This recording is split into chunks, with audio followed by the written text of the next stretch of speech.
ইন্নাল্লাযীনা ইয়াতলুনা কিতাবাল্লাহ, নিশ্চয়ই যার ভিতরে কোরআন তেলাওয়াত থাকবে।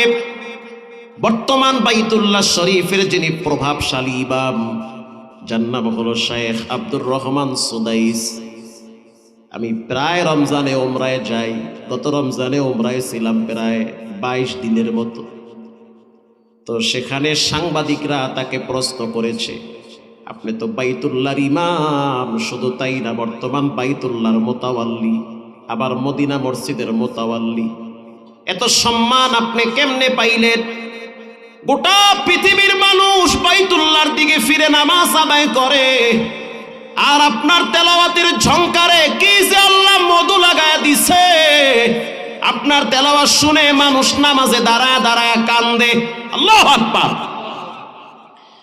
যুবক ভাইয়েরা, মুরব্বী বাবারা শুনে নেন, তিনি